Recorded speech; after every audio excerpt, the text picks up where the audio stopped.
ஒரு அற்புதமான பதிவை தருகின்றார் தக்கோலம் என் ஜெகநாதன் ஐயா அவர்கள், உத்தரமேரூர், தமிழகத்திலிருந்து. வாருங்கள் ஐயா. கண்ணாடி, கண் நாடி என்ற தலைப்பிலும் மற்றும் இரண்டாவது பெற்றோர்கள் என்ற தலைப்பிலும் உங்களோடு சில விடயங்களை பகிர்ந்து கொள்கிறேன். தக்கோலம் என் ஜெகநாதன், உத்திரமேரூர், தமிழ்நாடு. கண்ணாடி, கண் நாடி. ஓம். ஒலித்தது உள்ளமா உதடா தெரியாது, ஆனால் மனம் அமைதி பெற்றது. என்ன நலந்தானே? மகிழ்ச்சியா இருக்கிறியோ இல்லையோ? இருக்கமா இருக்காத? என்ன புரியுதா? காலையில் கண்ணாடி என் முன் பேசும். கண்ணாடி தனக்கு முன் இருப்பதை இருப்பவரை அப்படியே உள்ளதை உள்ளவாறு காட்டும். கலைந்த தலையை சீவாது. சரியானபடி சரிபடுத்திக் கொள்வது நம் பொறுப்பு. புற உருவத்தை கண்ணாடி காட்டும், சரி பண்ணிக்கலாம். அக உருவத்தை, அதற்கும் கண்ணாடி உள்ளது. உள்ளம் ஒன்றி கண் நாடி பார்த்தால், உள்ளம் ஒன்றி கண் நாடி பார்த்தால் அக உள்ளத்தை சரி பண்ணிக்கலாம். ஏங்க உங்களை தாங்க கண்ணாடி முன்னு நின்னா போதும், சீக்கிரம் வரமாட்டீங்களே, அப்படி என்னதான் கண்ணாடி கிட்ட பேசுகிறீங்களோ? மனைவியின் குரல் மெல்ல கேட்கிறது. அனைவரும் கண்ணாடியை பார்க்கணும். அகக்கண்ணாடி ஆழ்ந்து பார்த்து புரிந்து கொண்டால் ஆனந்தம் காணலாம், கொண்டாடலாம். அகக்கண்ணால் ஆழ்ந்து பார்த்தால் ஆனந்தம் ஆனந்தம்தானே. இன்னைக்கு ரிட்டையர் ஆக போகிறோமேன்னு ஒரு மாதிரியாக இருக்கீங்களா? ஆனால் அப்படி தெரியலையே, எப்பவும் போல தான் இருக்கீங்க என கேள்வி பதிலுமாய் பேசிக்கொண்டே என் மனைவி இட்லியை பரிமாறினாள். ரிட்டையர் என்பது ஒரு காலகட்டம்தானே, அது எதிர்பார்த்தது தானே. அதற்கென்ன ஒரு மாதிரி? எதிர்பாராது எதனா வந்தாலும் ஒரே மாதிரியாய் தாமரையில் தண்ணி போல இருக்க பழகிக்கொண்டால் எப்பவும் எல்லோரும் நலமாக இருக்க முடியும் என அமைதியாய் சொல்லிக்கொண்டே டிஃபனை முடித்துவிட்டு அலுவலகத்துக்கு செல்ல ஆயத்தமானார். அகக்கண்ணால் ஆழ்ந்து பார்த்தால் ஆனந்தம் ஆனந்தம் தானே.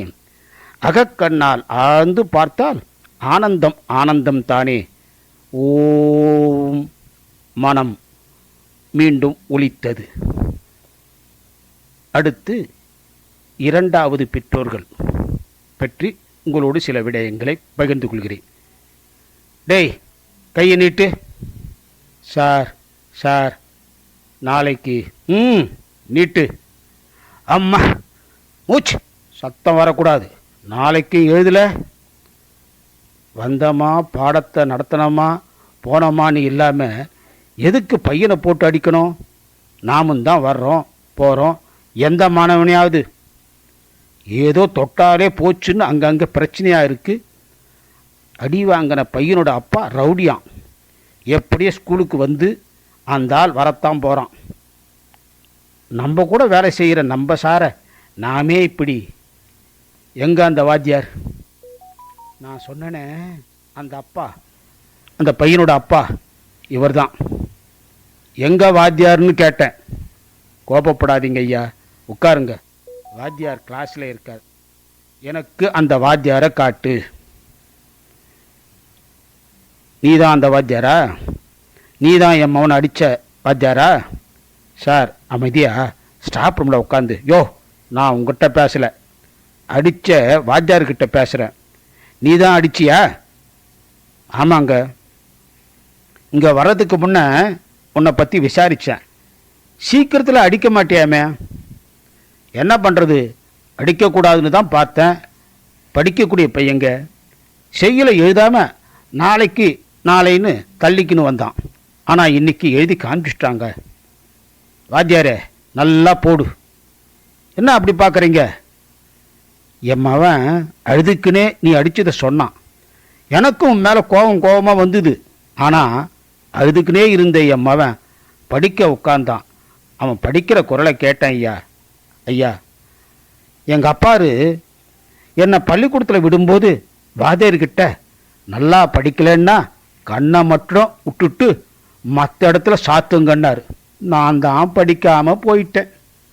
எம்மாவனாவது படிக்கணும் வாத்தியாரே. படிப்பாங்க. உங்களை மாதிரி புரிஞ்சுக்கின்னு எங்களுக்கு ஒத்துழைப்பு கொடுத்தா போதும். எல்லோருமே எதுக்கு எடுத்தாலும் அடிக்கிறவங்க இல்லைங்க. பெற்றவங்களை போல ஆசிரியர்களும் இருக்காங்க. அதனால்தான் ஆசிரியர்களை வாத்தியார்களை இரண்டாவது பெற்றோர்கள்னு சொல்கிறாங்க. நல்லா சொன்னாங்க வாத்தியாரே, நல்லா சொன்னீங்க வாத்தியாரே. வாய்ப்பளித்த ஜெர்மனி தமிழ் அறிவி வானொலிக்கு நன்றி, வணக்கம். தக்கோலம் என் ஜலநாதன், உத்திரமேரூர், சங்கத்தமிழ் இலக்கிய பூங்கா. அருமையான ஒரு ஆக்கத்தோடு இணைந்திருந்தார் தக்கோலம் என் ஜலநாதன் ஐயா அவர்கள் உத்திரமேரூரிலிருந்து. நன்றி ஐயா, மீண்டும் மீண்டும் இணைந்து சிறப்பியுங்கள். நன்றி, வணக்கம்.